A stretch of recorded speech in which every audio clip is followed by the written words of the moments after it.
전 세계에서 가장 돈이 많은 부자이자 우주기업 스페이스X와 테슬라를 이끄는 혁신의 아이콘. 하지만 동시에 SNS에서 밤낮 없이 키보드 배틀을 뜨고 가끔은 통제불능의 동네 미친형처럼 구는 남자. 바로 일론 머스크입니다. 그의 행보를 보고 있으면 종종 이 사람 진짜 미친 건가 싶은 순간들이 한두 번이 아닙니다. 하지만 남들이 손가락질하며 비웃던 그 우스꽝스러운 기획과 지독한 오기가 사실은 지금의 거대한 민간 우주시대와 전기차 혁명을 단숨에 앞당긴 진짜 원동력이었다는 사실을 아시나요? 천재와 미치광이는 종이 한 장 차이라고 하죠. 오늘 우리는 상식을 산산조각내는 압도적인 똘끼로 기어코 세상을 바꿔버린 일론 머스크의 실화, 가장 황당하고 소름 돋는 에피소드 탑3를 파헤쳐봅니다. 시계바늘을 2001년으로 돌려보겠습니다. 당시 30대의 풋내기 백만장자였던 일론 머스크는 화성에 작은 온실을 보내 식물을 키우겠다는 낭만적이고도 황당한 프로젝트를 기획합니다. 문제는 로켓 발사 비용이 너무 비싸다는 거였죠. 그래서 그는 값싼 로켓을 구하기 위해 무작정 돈가방을 들고 러시아의 대륙간 탄도미사일, 즉 ICBM 판매업자들을 찾아갑니다. 하지만 돌아온 건 철저한 비웃음과 무시였습니다. 러시아 군수업자들은 우주산업의 우자도 모르는 이 새파란 청년을 대놓고 조롱했습니다. 게다가 다 낡아빠진 로켓 1기당 무려 800만 달러라는 어처구니 없는 바가지 요금을 불렀습니다. 결국 로켓도 못 사고 미국으로 돌아오는 비행기 안. 잔뜩 독이 오른 머스크는 갑자기 노트북을 열고 엑셀을 켭니다. 그리고 로켓을 만드는 데 들어가는 알루미늄, 티타늄, 구리 같은 부품 원가를 직접 계산하기 시작하죠. 결과는 충격적이었습니다. 로켓을 만드는 순수 재료비는 러시아가 부른 가격의 5%도 안 되는 것이었습니다. 그 순간 머스크는 결심합니다. 원가가 고작 5%도 되지 않는다면 차라리 그 돈으로 자신이 직접 로켓 회사를 차리겠다고 마음먹은 겁니다. 러시아에서 당한 굴욕을 갚아주겠다는 욱하는 오기가 엑셀 시트와 만나 훗날 전세계 우주 산업을 집어삼킬 괴물 기업 스페이스X의 사업계획서가 비행기 안에서 탄생한 역사적인 순간이었습니다. 러시아에서의 굴욕 이후 세월이 흘러 2018년, 스페이스X는 역사적인 초대형 로켓 팰컨 헤비의 첫 시험 발사를 앞두고 있었습니다. 보통 이런 거대한 신형 로켓의 첫 발사는 공중에서 산산조각 날 위험이 매우 큽니다. 그래서 만약의 폭발 사태를 대비해 비싼 인공위성 대신 아무 의미 없는 무거운 콘크리트나 강철 덩어리를 실어 보내는 것이 우주산업의 당연한 상식이었습니다. 하지만 머스크의 똘끼는 여기서 또 한 번 폭발합니다. 그는 우주로 그저 콘크리트 덩어리를 싣고 가는 건 너무 지루하다며 그 누구도 상상하지 못한 물건을 로켓 꼭대기에 묶어버립니다.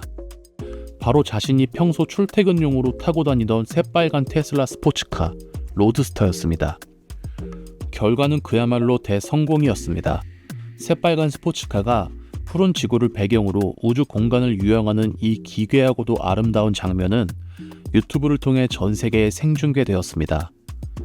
지루한 테스트 비행을 전 세계적인 축제로 탈바꿈시키며 스페이스X의 압도적인 로켓 기술력과 테슬라의 브랜드를 전 세계인의 뇌리에 동시에 박아버린 역사상 최고이자 최강의 어그로 마케팅이 탄생한 순간이었습니다.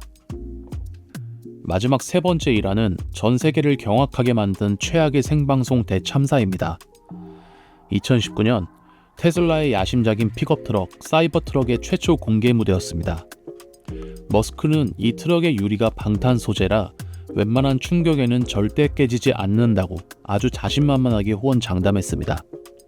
그리고는 그 장담을 실시간으로 증명하겠다며 무대 위에서 수석 디자이너에게 야구공만한 무거운 세공을 차창 유리에 있는 힘껏 던져보라고 지시합니다. 그런데 그 직후 행사장은 찬물을 끼얹은 듯 조용해졌습니다. 둔탁한 파열음과 함께 절대 안 깨진다던 앞좌석 방탄 유리가 거미줄처럼 와장창 박살나버린 겁니다.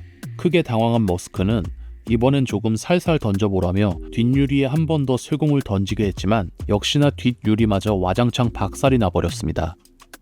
전 세계로 송출되는 생방송 무대 한가운데서 CEO가 자기 회사의 최신형 자동차 유리를 2장이나 박살내버린 초대형 방송 사고였습니다.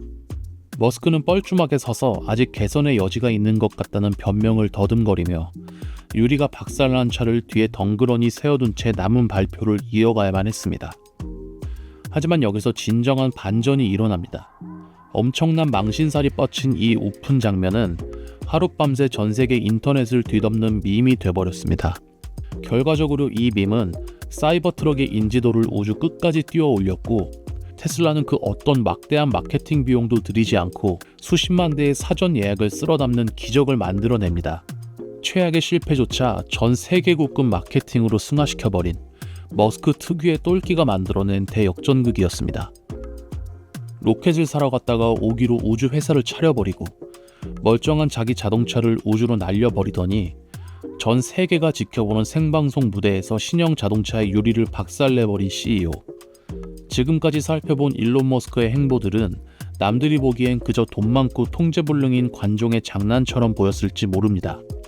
실제로 수많은 언론과 전문가들도 그의 기행을 비웃고 조롱하기 바빴으니까요. 하지만 결과는 어땠을까요?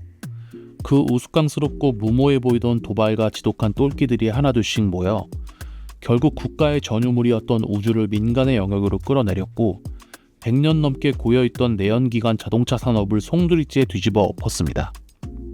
가끔은 그의 거침없는 언행이 눈살을 찌푸리게 만들 때도 있습니다. 하지만 인류의 역사가 증명하듯 세상을 한 단계 앞으로 강하게 밀고 나가는 건 언제나 얌전하고 상식적인 사람들이 아니었습니다.